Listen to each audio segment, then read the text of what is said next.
Բարև ձեզ սիրելի հայրենակիցներ, ձեզ հետ է Էդվարդ Անտոնյանը։ Ողջունում եմ ձեզ Համայն Հայության մայրաքաղաք Երևանից։ Այսօր հունիսի 26-ն է 2026 թվական։ Սահմանադրական դատարանում մեկնարկել է Ազգային ժողովի ընտրությունների հետ կապված գործի քննությունը։ Դե մի քանի օր դա կտևի, տեղյակ եք, որ 7 քաղաքական ուժեր ընտրությանը մասնակցած վիճարկում են ընտրության արդյունքները, պարբերաբար կանրադառնանք, չնայած ընթացքը այդքան քննարկումները էական չի, վերջնական արդյունքն է կարևոր։ Ես կարծում եմ, որ այնուամենայնիվ Նիկոլ Փաշինյանը, եթե համարում է հազիվ հաղթել է եւ ճիշտ է, որպեսի ընտրությունների արդյունքները չչեղարկվի, դա սխալ մոտեցում է, որովհետեւ այս աշխարհաքաղաքական լարված իրավիճակում Ռուսաստանը իրան պահում է վիրավոր գազանի պես, բայց այնքան էլ գազանի տպավորություն չի թողնում, բայց Ուկրաինայի հետ կապված խնդիր ունենալու պատճառով իրան պետքա հայտնի պատմության նման, ձախորդ փանոսի նման գոնե մի բան անի, ցույց տա, որ հաջողություն ունի, ասի դե մի բան էլ խփենք, ցույց տանք, էլի։ Այսինքն դա նշանակում է, որ այսպիսի ռուսամետ ուժերին մտցնել խորհրդարան, դա ուղղակի ոնց որ վառոդի տակառի վրա նստես, որովհետև խորհրդարանական ուժերը դրանք եւ գաղտնիքին են տիրապետում օրենքով սահմանված կարգով պետական գաղտնիքներին եւ պատվիրակությունների կազմում լինում են տարբեր տեղեր հանդիպումների եւ շատ ինֆորմացիաների են տիրապետում եւ ազգային ժողովի հարթակն ուղարկում են իրենց խնդիրները լուծելու համար։ Այսինքն ընտրության հետ կապված, երբ որ Նիկոլ Փաշինյանին պետք էր որ ասեր ձայն տվեք ինձ, որ ես ռուսամետները երկիրը չտանեն, իրականում այդ ռուսամետներին մտցնում ես խորհրդարան եւ բավական շատ, իհարկե իրանք ցույց են տվել, որ որևէ արդյունք չկա իրանց քայլերից, ոնց որ 5 տարին ցույց տվեց, բայց բացասական արդյունք, որ իրանք ինֆորմացիայի են տիրապետում կամ այդ կապերն օգտագործում են Հայաստանի շահերի դեմ, կարող են օգտագործել նաև աշխատելով Ռուսաստանի հետ, իսկ նրանք երբեք չեն թաքցնում, որ Ռուսաստանի հետ սերտ համագործակցում են։ Սա համենայն դեպս վատագույն տարբերակն է եւ Նիկոլ Փաշինյանը փորձելու է այս իրավիճակում, երբ որ տեսնում ենք, որ այդքան էլ իր մոտ չի ստացվում բալանսավորված քաղաքականություն վարել, որովհետև բոլորին հայ է ասել դա ինչ բալանսավորում է, եւ եկել է ժամանակը պատասխանեն ուզում իրանից, եւ այս պարագայում ինքը գործնականում այն ուժերը, որոնք իրան աջակցում էին, այդ ուժերը շատ փոքր տոկոս ստացան, խնդիրը մենակ այն չի, որ խորհրդարան չանցան, այնքան ցածր տոկոս ստացան, որ որևէ նրանց աջակցություն իշխանությանը ոչինչ չի տալու, դա նշանակում է ինքը գործնականում լինելու է մենակ, որովհետև այն ուժերն էլ, որ ոչ նրանց հետ են, ոչ նրանց, բնականա նրանք էլ իշխանությանը չեն աջակցելու իր նախաձեռնություններում, առավել ևս, որ իշխանությունը նաև ընթացքում խաղեր է տալու Ռուսաստանի հետ։ Այնպես որ Փաշինյանն է որոշում մեկը, մենք սահմանադրական դատարանից ընդամենը լսելու ենք վճիռը, որոշումը կայացնելու է Փաշինյանը, ճիշտ կանի, որ այս ընտրությունները չեղարկվի եւ այդ խնդիրները լուծվի, ռուսամետ ընդդիմության այն ինչ որ արեցին կաշառք բաժանելու եւ այլ, այդ հարցերը լուծվի, գնանք նորմալ ընտրության եւ հանրության տեսակետը կարծիքը խորհրդանում նորմալ ներկայացվի։ Տեսեք աշխարհում ինչ է կատարվում, տեսեք աշխարհում ինչպիսի զարգացումներ են եւ տեսեք մեր խորհրդարանի վիճակը։ Մի հատ էլ Նիկոլ Փաշինյանը գնաց ռուսների հետ պայմանավորվեց ու ասեց, դե տեսակ ես եմ հաղթել, ես եմ ձեր գործընկերը, ամբողջ խայտառակության ծավալը ինձ թվում է պատկերացնում եք։ Բայց դե որոշողը մենք չենք, ես ընդամենը իմ կարծիքն եմ ներկայացնում, մնացածը ինչ որ կընդունվի, դրանից հետո հիմա նորից ընդդիմությունը որոշում է մանդատները վերցնել կամ չվերցնել, եթե ընտրության արդյունքները չչեղարկվի, մանդատը վերցնեն թե չվերցնեն, նրանցից որևէ սպասելիք չկա ոչ խորհրդարանում, ոչ խորհրդարանից դուրս, ոչ առանց մանդատ, ոչ մանդատով։ Վատության սպասելիք կա, լավության պետության համար որևէ բան անելու սպասելիք չկա։ Դրա համար իսկ այս մարտահրավերներին դիմակայելու համար շատ լուրջ խնդիրներ դեռ առջևում են։ Իսկ հիմա նայենք Ռուսաստանից հերթական քայլը Ռոսսելխոզնադզորից հայտնել են. Ռուսաստանն ընդլայնել է Հայաստանի ձկնամթերքի մատակարարման սահմանափակումները, ժամանակավորապես դադարեցնելով հայկական ևս երկու ձեռնարկությունների արտադրանքի սերտիֆիկացումը, մինչև նրանց կողմից նախկինում հայտնաբերված խախտումների վերացումը։ Այսպիսով դադարեցվել է Հայաստանից ձկնամթերքի մատակարարումն առհասարակ, որովհետև մի երկուսին արդեն դադարեցրել էին, հիմա այս երկու ձեռնարկությունների սերտիֆիկացումը դադարեցնելուց հետո ստացվեց, որ ամբողջ ծավալը դադարեցված է։ Սա Ռուսաստանի քայլն է, նորից շարունակվում է, ինչքան էլ ընդառաջ քայլ է անում Եվրոպան,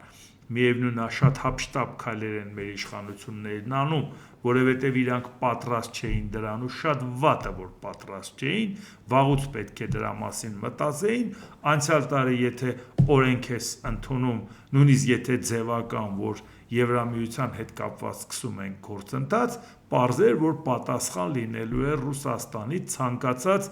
մեզ համար անհարմար պահի, հնորություն չէր դա։ Իսկ հիմա նայենք Ռուսաստանի արձագանքը նաև պաշտոնական տեսակետը, որպեսզի հասկանանք ի վերջո ինչ է կատարվում։ Ռուսաստանի Դաշնության արտգործնախարարության պաշտոնական ներկայացուցիչ Մարիա Զախարովը ծանոթացանք հունիսի 25-ին Հայաստանի կառավարության նիստում, ինչպես նաև դրա արդյունքներով լրագրողների հետ շփման ընթացքում վարչապետ Նիկոլ Փաշինյանի արած հայտարարություններին։ Ակնհայտ է, որ Հայաստանի վարչապետը խոսակցությունը շեղում է, տեղափոխում դեմագոգիայի հարթություն, ինչպես նա դա արդեն արել էր հապկում Երևանի մասնակցությունը այսպես կոչված սառեցնելու կապակցությամբ։ Այսինքն սենց վիրավորական արտահայտություն անել համարենք համեստ վիրավորական դեմագոգիայի հարթություն տեղափոխելու հետ կապված, բա ի՞նչն է պատճառը։ Ռուսաստանը սանկցիաներ է կիրառում, Հայաստանը ուղիներ է որոնում դեպի Եվրոպա, եւ ոնց որ Եվրոպան ձեռք է մեկնում, եւ ոնց որ հասարակական տրամադրություններն էլ ասում են ոնց թե ճնշում ես, փոխվում է ընդդեմ Ռուսաստանի։ Ըստ լոգիկայի Ռուսաստանը հիմա պետք է սկսեր այսպես ասած փշո-փշո աներ, ասեր դե լավ, այ որ քեզ լավ պահես, որ սենց անես, ես կվերա։ Մի խոսքով, համենայն դեպս պետք է հարաբերությունները կարգավորելու ժեստեր անել։ Ինչու է, երբ որ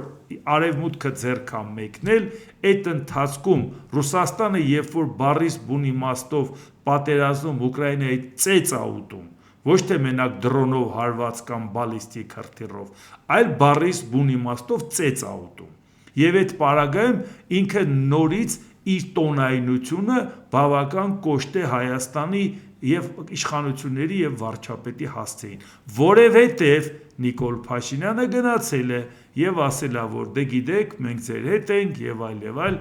թարմացրել է հավատարմության երթումը։ Այն նրանք ասում են, ում էլ ներենք, ում առաջ խեղճանանք, մենք Հայաստանին չենք ներելու, որովհետև դու եկար մեզ բաներ խոստացար ընտրություններից առաջ, բա հիմա ես ինչ խաղեր ես տալիս։ Այսինքն իրանք իրավունք են իրանց վերապահում պահանջ ներկայացնել, որովհետև ազնիվ ձևով Փաշինյանը չի ասել, եղբայր, ես ինքնուրույն պետություն եմ, գնում եմ Եվրոպա, ինչ ես ուզում։ Հա ԵԱՏՄ անդամ եմ, եւ որոշում եմ կայացել, գնում եմ Եվրոպա, ինչ է պատահել որ։ Չեք ուզում ԵԱՏՄ-ը մլնեք, եկեք քննարկենք, ոնց իրար հաջողություն ասենք քաղաքակիրթ ձևով։ Մուննաթի ինչի համար է։ Նրա համար է, որ ասում է դու մեծ բան էիր խոստացել։ Հիմա շարունակությունը նայենք։ Հարցը նա չի Զախարովան ինչ տրամաչափի պաշտոնյա է, նա պաշտոնական ներկայացուցիչ է եւ ներկայացնում է իր պետության պաշտոնական կարծիքը։ Զախարովան նշել է, որ Փաշինյանը կառավարության նիստում, ինչպես նաեւ լրագրողների հետ շփման ընթացքում անպատասխան է թողել գլխավոր հարցը, մասնավորապես այն մասին, թե ինչպես կարելի է 2025 թվականին ընդունել Հայաստանի Հանրապետության Եվրոպական միությանը անդամակցելու գործընթացը սկսելու մասին օրենքը, անընդհատ պնդել, որ Հայաստանի ապագան Եվրոպայում է, 2026 թվականի մայիսին ստորագրել Եվրամիության հետ համատեղ հռչակագիր, Հանրապետության այդ միավորմանը մերձեցնելուն ուղղված կոնկրետ քայլերի ցանկով եւ միաժամանակ խոսել ԵԱՏՄ լիիրավ անդամ մնալու մտադրության մասին։ Ըստ էության ստացվում է, որ Երևանի գործունեությունը միության շրջանակներում ընդամենը ժամանակավոր միջոց է եվրոպական բլոկին միանալու համար հող նախապատրաստելու նպատակով, որի չափանիշներն ու կանոնները արմատապես տարբերվում են ԵԱՏՄ-ից, և որը բացի այդ Ռուսաստանի հանդեպ թշնամական քաղաքականություն է վարում: Այսինքն Ռուսաստանը համարում է, որ եթե հիմա պատերազմ է, ընդունված արտահայտությամբ պատերազմում ինչպես պատերազմում, այսինքն կամ մեր հետ ես, կամ մեր դեմ ես, չես կարող լղոզված, բալանսավորված քաղաքականություն վարես: Ու նույնիսկ եթե Ռուսաստանի դիրքերն այդքան թույլ է, ասում են դիրքերը թույլ է, բայց բավարար դիրքեր ունեմ, ասեմ դու բան էիր խոստացել, ես ինչ ես անում, այդ չափի ես դիրքերս կարող եմ բանացնել Հայաստանի հանդեպ: Նման պահվածքը չի կարելի անվանել բարեխիղճ անդամակցություն ԵԱՏՄ-ին, Փաշինյանի պահվածքից է դժգոհում, որ դա բարեխիղճ չէ: Հայաստանը պետք է որքան հնարավոր է շուտ պատասխանի ԵԱՏՄ-ի և Եվրամիության միջև ռազմավարական ընտրության վերաբերյալ հարցին, ընդգծել է Զախարովան: Հարց է ծագում, եթե Ռուսաստանը չի ցանկանում, որ Հայաստանը դուրս գա, իսկապես Ռուսաստանի ձեռնտու չի դա Հայաստանի կողմից դուրս գալը, դա կլինի ապտակ, որ այն տնտեսական տիրույթը, որում լոկոմոտիվի դերը խաղում է Ռուսաստանը, մի որևէ պետության դուրս գալը, տեղից էլ 5 պետություն են, իհարկե դա հարված է Ռուսաստանի ինքնասիրությանը և շահերին: Բայց և միևնույն ժամանակ, ինչպես տեսնում եք, Ռուսաստանը չի ցանկանում անորոշ թողել, ասի դե լավ, լա սպասենք տենանք ինչ է ալնում, շատ չլարենք, շատ չստիպենք, ինչի ստիպենք, որ ինքն էլ ձեռքը մեկնի դեպի Եվրամիություն կամ դեպի Ամերիկա, իմաստը որն է, դեպի Իրան զոռով դրդում ենք դեպի մեր հակառակորդներին: Չէ, Ռուսաստանը լավ գիտի, որ Նիկոլ Փաշինյանի վրա մի քիչ ճնշեց, էլի հետ է գալու: Մի հատ էլ ասեց, դե լավ, արի, եթե քեզ խելոք ես պահել, մեղայականով արի, ինչ-որ բաներ կվերանայենք: Այսինքն սա է վատը: Նրանք չեն համարում, որ իրանց դեմը պինդ տղա է կանգնած, չեն համարում, որ այդ մարդու վրա որ ճնշես, հակառակ ազդեցություն է ունենալու: Նրանք Ուկրաինայում հիմա գնացել են դեմ են եղել, չէ, պատերազմ է, հարվածում են, կոտորում են, ինչ ասեք կատարվում է, այդքան մարդ երկրից տեղահանվել է, որովհետև ցանկացել են կանանց, երեխաներին, ծերերին հանեն, դուք պատկերացնում եք ինչ վիճակում են, ինչ արհավիրքի մեջ են ապրում Ուկրաինայում, բայց չեն կոտորվում: Ռուսաստանը դա տեսնում է, չէ, դիմացը ով է կանգնած: Իսկ Հայաստանի պարագայում տեսնում է, որ ճնշման պարագայում ոչ թե ինադու են ընկնելու, համախմբվեն ընդդեմ Ռուսաստանը, այլ պետք է ասեն վայ չէ, հիմա եթե Ռուսաստանը ճնշում է, ուրեմն հենց անենք իր հետ լավ լինենք: Դրա համար որտեղ էլ ինքը զիջում է, Հայաստանում ոտը դնում է գազին: Դա հենց այդ վատ բալանսավորված քաղաքականության արդյունքն է, որ կամաց-ջրի է դուրս գալու: Ու մենակ այն չի, որ դա Ռուսաստանից է դուրս գալի, ոնց որ մեզ խաղաղություն էր խոստացել Ադրբեջանի հետ շատ լավ պայմանավորվածության արդյունքում Նիկոլ Փաշինյանը, խաղաղության սրտիկներով ողողել էր ամբողջ երկիրը: Հիմա դա եթե այդպես է,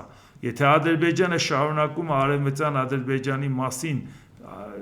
բաներ անել, Նիկոլ Փաշինյանն ասում է դե մեր ընդդիմությունն է մեղավոր, որ Ադրբեջանի իշխանությունը նման բան է անում: Հիմա ով է մեղավոր, որ Ադրբեջանի կառավարության հետ կապված Բաքվի նախաձեռնող խումբն ԱՄՆ կոնգրեսում համաժողով է կազմակերպել, նվիրված Լեռնային Ղարաբաղի առաջին պատերազմի ժամանակ Հայաստանից ադրբեջանցիների վտարմանը, որն իր տեսակի մեջ առաջին միջոցառումն էր ԱՄՆ Կապիտոլիումում: Առաջի պատերազմը երբ էր, ոնց որ 94 թվականին էր, չէ՞ ավարտվել զինադադարով: Բա մինչև հիմա ինչի՞ է առաջի անգամ: Որովհետև այդ հնարավորությունն առաջացավ Նիկոլ Փաշինյանի կատարած քայլերի արդյունքում, չէ՞, որ մեղավորը Հայաստանն է, Հայաստանն է հարձակվել, Հայաստանը օկուպանտ է: Միջոցառումը կրում էր «Վերադարձի իրավունք և ինքնորոշում»: Ինչ վերադարձի իրավունք: Հայաստանի տարածք, ժողովուրդ ջան: Կրկնակի չափանիշներ և ընտրողական մոտեցումներ խորագիրը: ԱՄՆ-ում բնակվող արևմտյան ադրբեջանական ծագմամբ հայրենակիցները կիսվել են իրենց անձնական պատմություններով և փախստականների փորձով ներկայացնելով Հայաստանի տարածքից բռնի կերպով վտարված ադրբեջանցիների կողմից ապրված մարդասիրական ողբերգությունը։ Հիմա ինչ եք կարծում, Ադրբեջանը ցանկանում է գնա խաղաղության եւ Ադրբեջանը խաղաղության պայմանում Հայաստանին պահանջ է դնում, ասում է սահմանադրությունը փոխի, պահանջատիրությունից հետ հրաժարվի եւ այդ ժամանակ ինքը պահանջատիրություն է ցուցաբերում Հայաստանի ոչ տարածքի նկատմամբ պետական մակարդակով, ժողովուրդ ջան։ Մեզ էլ ասում են ինչ գործ ունեք, թե Ադրբեջանն ինչ է անում։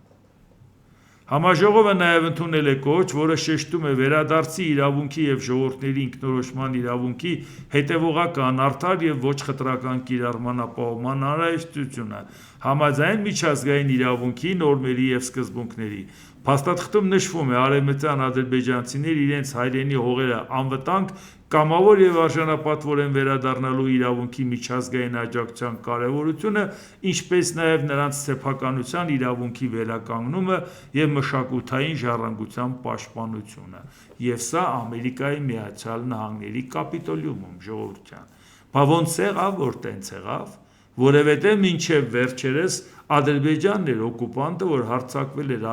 Արցախի վրա, Արցախը ինքնորոշման իրավունքը խորհրդային միության օրենքներով արել էր, հռչակել էր իր անկախությունը հանրաքվեից հետո։ Ինչն էր պատճառը, որ դրանից հետո պատերազմ հրահրած Ադրբեջանի հետ Հայաստանը, որը անվտանգության երաշխավորն էր Արցախի, հանկարծ դառնանք օկուպանտ։ Եվ դա մեղադրում է Հայաստանում Հայաստանի վարչապետը,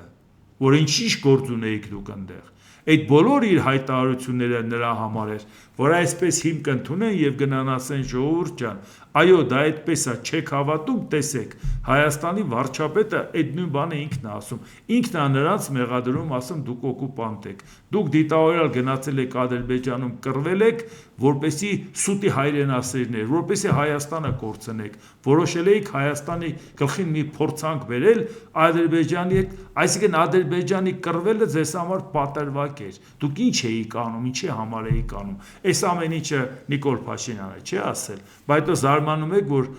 Ադրբեջանը հարցը հասցրել է արդեն Վաշինգտոն, բայց ոնց էիք ուզում, որ չհասցներ։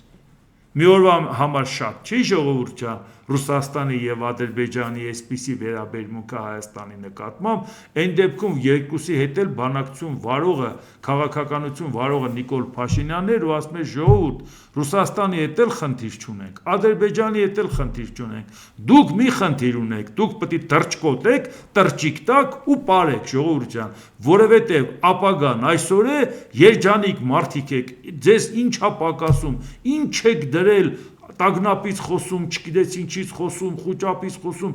այդ բոլորը թողեք, շուտով գալու է մի հատ ուրիշ համերգ, շուտով դուք թրջկոտելու է պարբեր առիթներ եք ունենալու, ով էր դա ասում, ժողովուրդ ջան։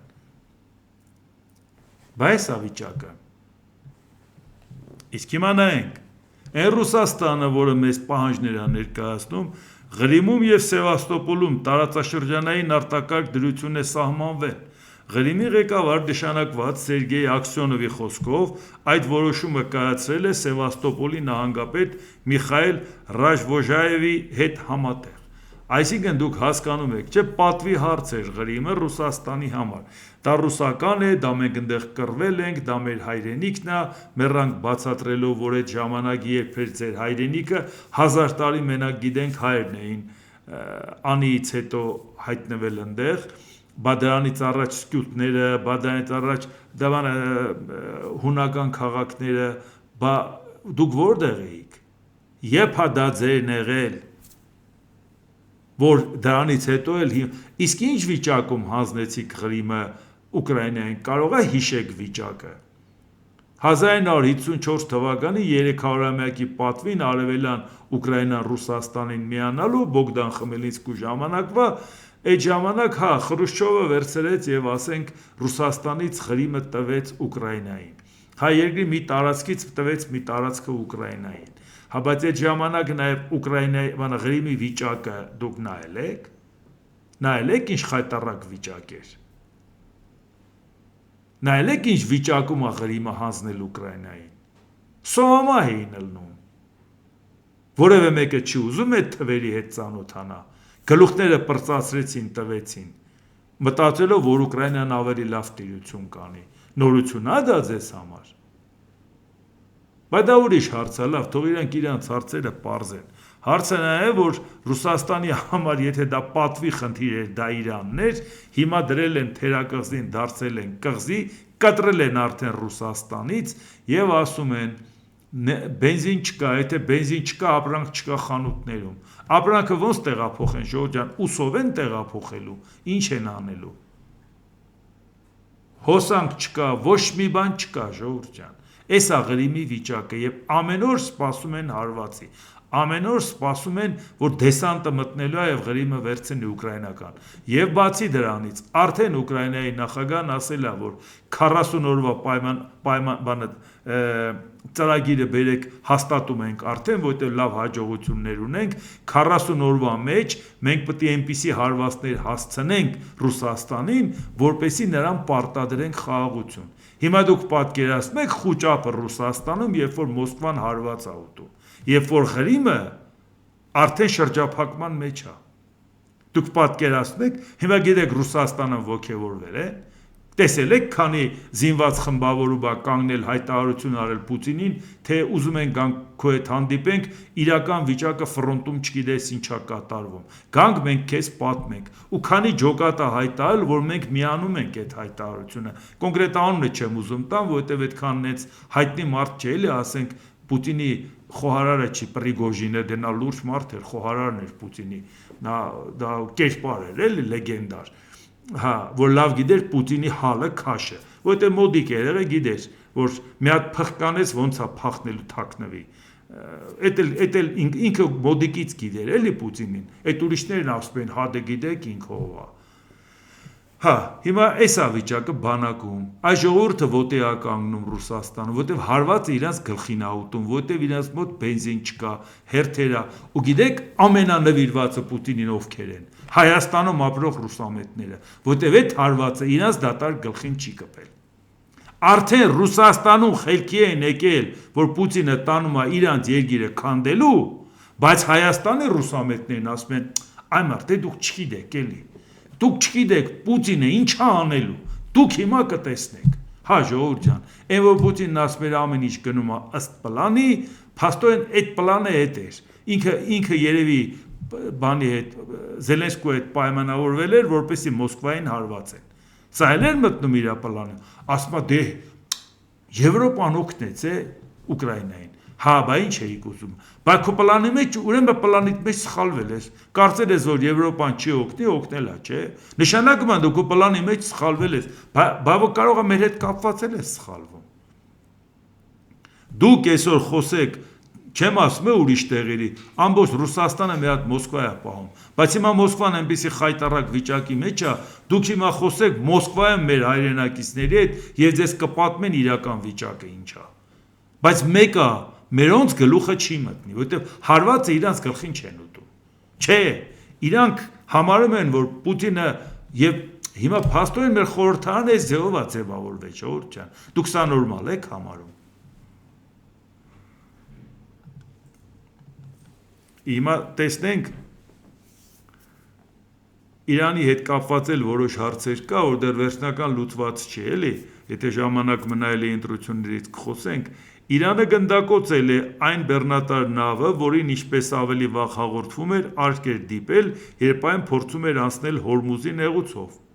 Իսկ Իրանի իսլամական հեղափոխության պահապանների կորպուսի ռազմածովային ուժերը հայտարարում են, որ Հորմուզի նեղուցով անվտանգ նավագնացությունը հնարավոր է միայն Իրանի Իսլամական Հանրապետության նշած երթուղիներով։ Իսլամական հեղափոխության պահապանների կորպուսի ռազմածովային ուժերի հայտարարության մեջ նշվում է, որ որոշ պաշտոնական անձինք հայտարարել են Հորմուզի նեղուցում նավագնացության նոր երթուղու մասին, առանց Իրանին տեղեկացնելու կամ նրա հետ համակարգելու, ինչն անընդունելի է եւ չափազանց վտանգավոր։ Հայտարարության մեջ ընդգծվում է, որ Հորմուզի նեղուցով տարանցիկ անցման համար միակ թույլատրելի երթուղիներ այնպիսիներն են, որոնք պաշտոնապես սահմանել է Իրանը։ Այսինքն շրջափակումը հանեց նահանգները,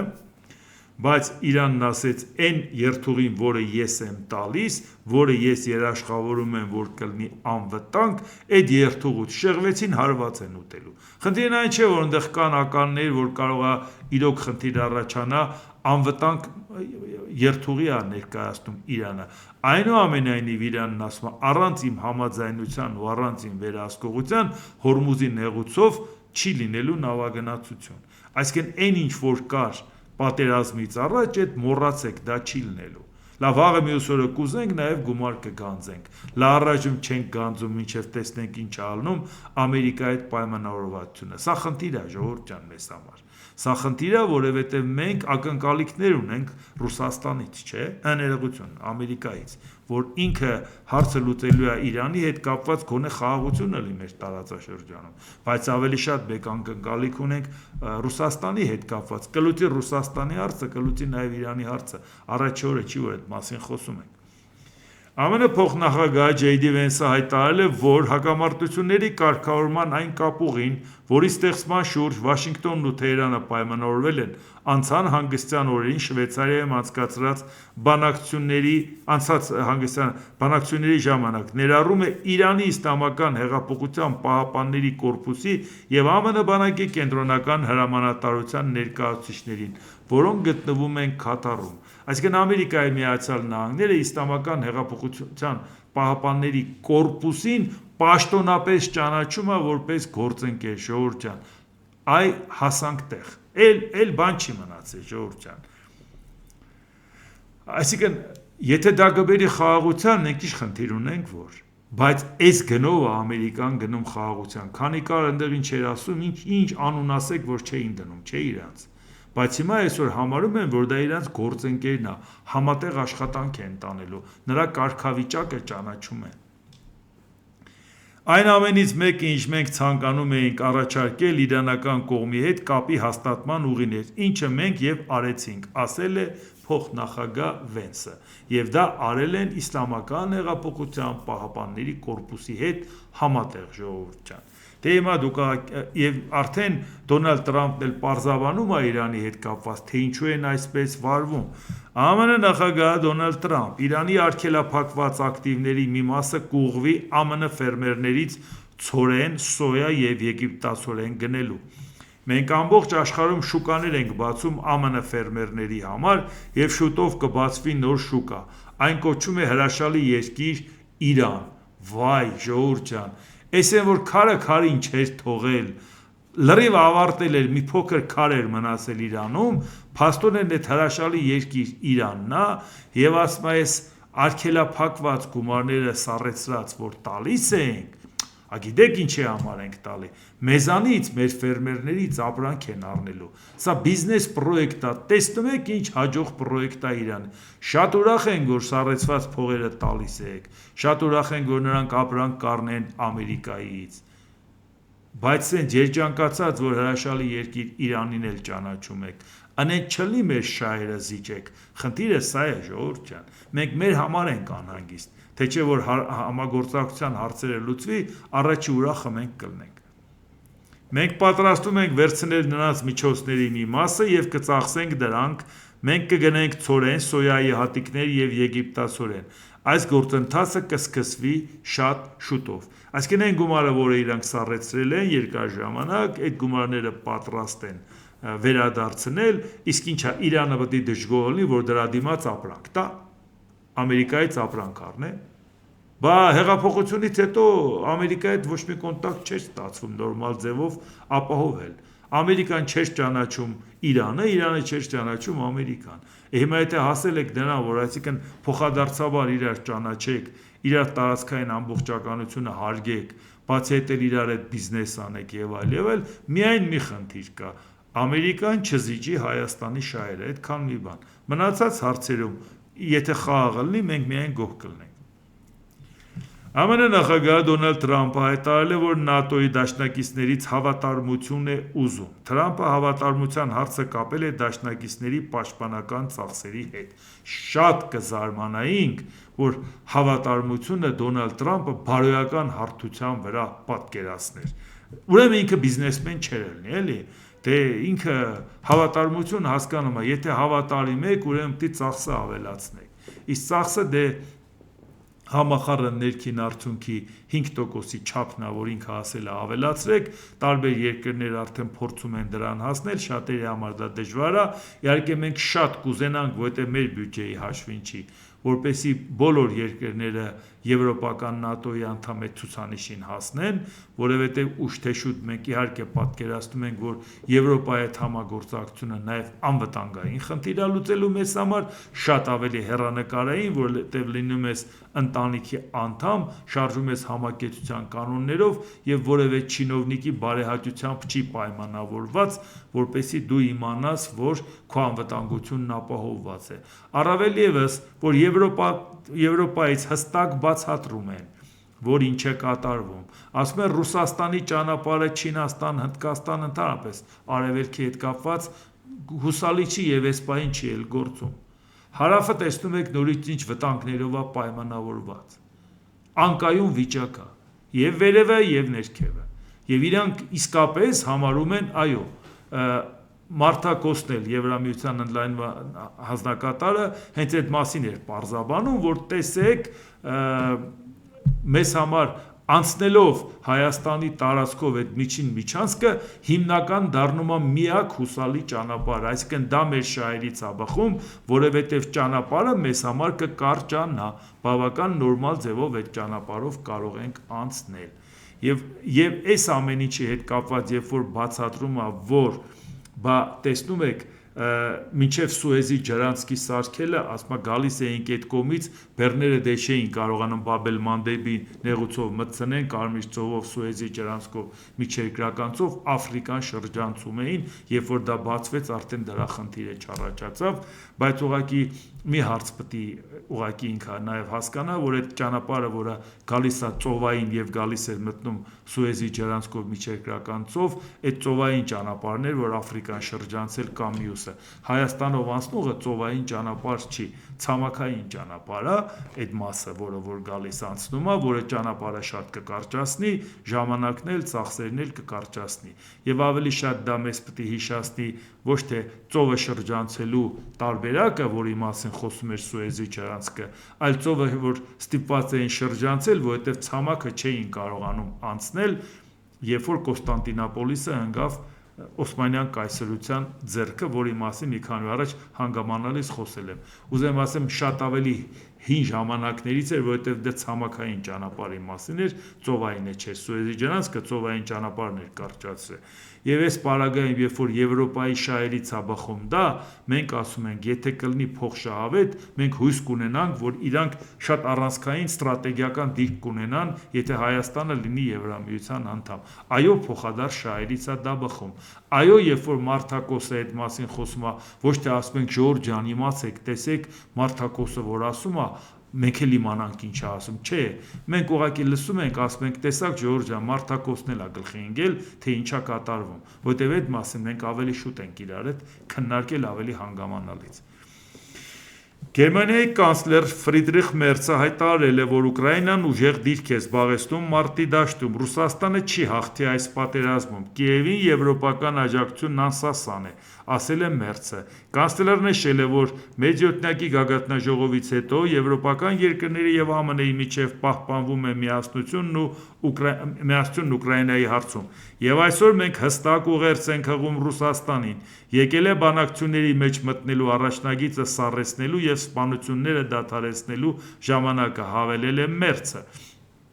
Այսինքն հիմա անգամ համաձայնվում ես, կանգնում ենք, այս գծին սառեցնում ենք, նստում ենք բանակցության։ Չէ, մենք օգնելու ենք Ուկրաինային, առաջ է գալու։ Իսկ որ Ուկրաինան առաջ եկավ, ինչքան առաջ եկավ, մենք այդտեղից ենք բանակցելու։ Ուկրաինան արդեն առաջ է գնում։ Եվ ոչ միայն ծանր հարվածներ է հասցնում, այլև հենց գետնի վրա գրամ առաջ է գնում, բայց Պուտինին լրիվ չգիտեմ ինչ քարտեզներ են ներկայացնում։ Եվրամիության խորհուրդը հայտարարել է, որ Ուկրաինայում իրավիճակի ապակայունացման ուղղված Ռուսաստանի գործողությունների պատճառով գործող սահմանափակումները երկարացվելու են ևս 12 ամսով։ Պատժամիջոցները կգործեն առնվազն մինչև 2027 թվականի հուլիսի 31-ը։ Եվրամիության խորհրդում ընդգծել են, որ Եվրամիությունը պատրաստ է պահպանել եւ անհրաժեշտության դեպքում ուժեղացնել Պատժամիջոցային ճնշումն այնքան ժամանակ, քանի դեռ Ռուսաստանը շարունակում է այնպիսի գործողություններ, որոնք Բրյուսելը համարում է միջազգային իրավունքի և Ուկրաինայի տարածքային ամբողջականության սկզբունքի խախտում։ Եվրամիության առաջնորդները կոչ են արել հնարավորինս շուտ ընդունել պատժամիջոցների 21-րդ փաթեթը։ Հիմա առավել ևս բավական լուրջ ձևով առաջ են գնում, և հիմա տեսեք ինչա կատարել, հիմա լարվածությունը առաջացել Ռուսաստան-Ամերիկա, հիշում եք մի ամբողջ տարի իրանք խոսում են, թե ինչ լավ է Ամերիկայի հետ հարցերը լուծել ենք, այս Եվրոպան է համառություն հանդես բերում, այն Ամերիկայի հետ պայմանավորվել ենք, լուրջ, բայց Ամերիկան չի հիմա խոսում։ ԱՄՆ պետքարտուղար Մարկո Ռուբիոն հերքել է Մոսկվայի պնդումները, թե Վաշինգտոնը խախտել է Անկորիջում ձեռք բերված պայմանավորվածությունները։ Անկորիջի պայմանավորվածությունները դա 2025 թվականի հունիսի օգոստոսի 15-ին Ալյասկայում Անկորիջում անցկացած հանդիպումներ Թրամփ-Պուտին։ Քննարկումներ եղել են, սակայն դրանք որևէ պաշտոնական համաձայնագրի չեն հանգեցրել։ Անդրադառնալով բանակցությունների ձախողմանը, Ռուբիոն նշել է. «Եթե համաձայնագիր լիներ, պատերազմը կավարտվեր»։ Պետքարտուղարը հավելել է, որ ԱՄՆ շարունակում է պատրաստ լինել կառուցողական դերակատարություն ունենալու Ուկրաինայում հակամարտության կարգավորման հարցում։ Այսինքն մեղադրում է Ռուսաստանին, թե ասում եք էդ ինչ պայմանավորվածություն չեք կատարում։ Հիմա Ռուսաստանի արտգործնախարար Սերգեյ Լավրովն ինչ է ասում։ Երբ իմ գործընկեր Մարկո Ռուբիոն ասում է, որ Ալյասկայում եղել են միայն առաջարկներ, իսկ համաձայնագիր չի եղել, դա ինձ մոտ հարց է առաջացնում այն առումով, թե ինչ ենք մենք հասկանում համաձայնագիր ասելով։ Եթե մի կողմը, այս դեպքում ԱՄՆ, սեղանին է դրել կարգավորման վերաբերյալ իր առաջարկները, այն մասին, թե ինչպես մոտենալ այս ճգնաժամին, իսկ երկրորդ կողմը հայտնել է իր համաձայնությունը այդ առաջարկներին, ապա ասել, որ համաձայնություն չի եղել, ինչ-որ կերպ այնքան էլ տեղին չի ստացվում։ Նեղված է Լավրովը, բա առավոտից իրիկու Թրամփի կենացն էիք խմում, ժողովուրդ ջան։ Իհարկե հարկավոր է պարզություն մտցնել այս ամբողջ իրավիճակի մեջ, բայց փաստը մնում է փաստ, Ալյասկայում քննարկվել են ԱՄՆ-ի առաջարկները, որոնք ընդունվել են ռուսական կողմից, ասված է Լավրովի մեկնաբանության մեջ։ Բայց Լավրովը մոռանում է մի բան։ Դոնալդ Թրամփն ասում է, ես սիրում եմ հաղթողին, հաղթողը ուժեղ տղա է։ Հիմա ինքը տեսել է, որ հաղթողը Զելենսկին է, ինքը չի սիրում Պուտինին, ինչ կա չհասկանալու, այդ մարդը միշտ չի թաքցրել։ Նա երջանկացած պատմում էր, թե ոնց Էրդողանը մտավ Սիրիա, երջանկացած ասում է, այս ուժեղների կողմից եմ, պինդ տղեկի կողմից եմ, չգիտեմ ինչն է պատճառը, բայց ինքը այդքան էլ պինդ չի, այն լիազորությունները, որ ինքը ունի, կարող շատ ավելի պինդ լներ։ Բայց հիմա երբ որ Դոնալդ Թրամփը տեսնում է, որ այդքան ճնշումներից հետո Ուկրաինան առաջ է գնում որակապես և քանակապես և տարածքային առումով, նրա համակրանքը նրա կողմն է, զարմանալու ինչ կա։ Զենքն էլ Իրանից առնում են, տալիս են, ինքն էլ գուցե արդեն հասկացել է, որ եթե Ռուսաստանին տանի ռազմավարական պարտության, Իրանի հարցը շատ ավելի բարենպաստ կլուծի։ Այսքան զիջումների Իրանին չէր գնա, եթե այդ խնդիրը լուծած լիներ։ Եթե ժամանակը ներիվա մի բան կարդամ, Facebook-ը մի բան է հիշացրել, միշտ չի էլի հաջողվում անդրադառնալ, ուրեմն այն ինչ որ հիմա ասում եմ 2014 թվականի մասին է խոսքը Սերժ Սարգսյանի պաշտոնավարման ժամանակ, բայց այն ինչ որ հիմա ասում եմ, դուք կնայեք համակարգային առումով մեր մոտ շատ բան է փոխվել, թե ընդհանրապես Սերժ Սարգսյանի ազգանունի տեղ եկել է Նիկոլ Փաշինյանը, առանձնապես պետական կառավարման հետ կապված որևէ բան չի փոխվել։ Գաղտնիք չի, որ Սերժ Սարգսյանն այլ կարծիք չի հանդուրժում, դրանից ջղաձգվում է, ուզում է պատժել ու լռեցնել այդ հանդուգն արարածին։ Գործող նախագահն այս տարիների ընթացքում հասավ նրան, որ մեր հոգևոր կառույցն այլևս ոչ մի հարցում չի ընդդիմանում վարչակազմին, պաշտպանելով իր հոգևոր հոտին։ Ինչ ուզում է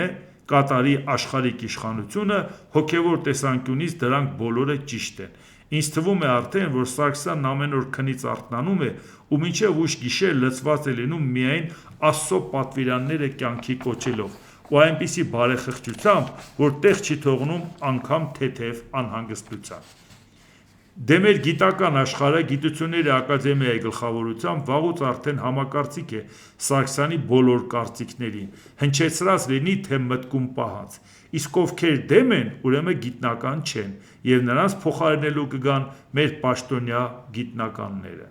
Մշակույթի գործիչները միայն հիացած են Սարգսյանի վարած քաղաքականությամբ, իսկ նրանք, ովքեր այդքան էլ հիացած չեն, ուրեմն իսկի մշակույթի գործիչներ էլ չեն, այլ չարացածներ։ Հասկանում ենք, որ տարբեր ժամանակների նախագահի թեկնածուների մի որոշ մասին հնարավոր եղավ գայթակղել ու մտցնել Բաղրամյան 26-ի ժողգործիքների անսամբլ, բայց գոնե երկրում մի քանի հոգի պետական քաղաքական այր չլինի, որոնց Սարգսյանը չի կարողացել անցկացնել իր թրի տակով։ Ախտանաշենն էլ որոշ տեխնիկական պատճառներով թուրն այնքան ցածր է պահել, որ տակով անցնելն կանգնած վիճակում անհնարին է։ Դե տեխնիկական պատճառը հասկանում եք, իր բոյը թիզուկես է։ Պատկերացրեք ինքը թիզուկեսով թուրը պահի, տակից ոնց կարան կանգնած անցնեն։ Լավ, մեր բարդ տարածաշրջանում գտնվող չավարտված պատերազմի պարագայում բախտորոշ աշխարհաքաղաքական ընտրության նախաճեմին մեր երկրում եթե ոտքի վրա կանգնած ոչ մի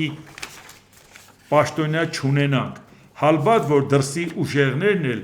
իրենց թրի տակով են անցկացնելու արդեն մեր երկիրն ամբողջությամբ։ Տեղին է հիշել ժողովրդական խոսքը, որ մինչև չգա հետինը, չի հիշվի առաջինը, որովհետև անգամ օտար զավթիչները մեր երկրին այնքան վնաս չեն տվել, որքան գործող նախագահն իր ձախողված քաղաքականությամբ։ Ուստի հարկավոր է օր առաջ ազատվել այս վարչակազմից ու նրա պարագլխից, այլապես կարող է կորուստներն այնքան մեծ լինեն ու անդառնալի, որ որոշ ժամանակ հետո այլևս իրավիճակը փոխել հնարավոր չլինի։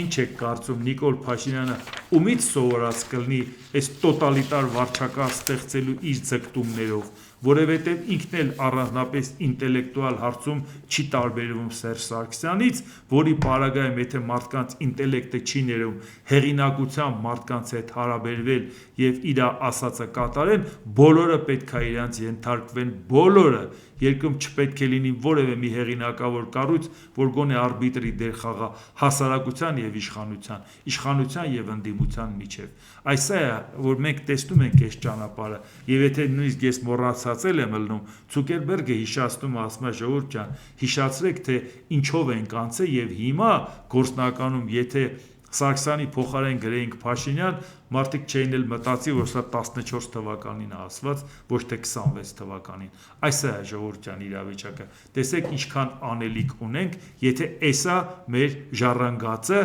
և սրանով ենք փորձելու առաջ գնալ և դիմակայել մեր մարտահրավերներին։ Դե ինչ, այսօր այսքանը, եթե հավանեցիք, սեղմեք լայք կոճակը, բաժանորդագրվեք Էդվարդ Տանտինյան YouTube-յան ալիքին, սեղմեք զանգակ կոճակը, գրեք մեկնաբանություններ, գրեք հարցեր, դիտեք և դատեք ինքներդ։ Շնորհակալություն։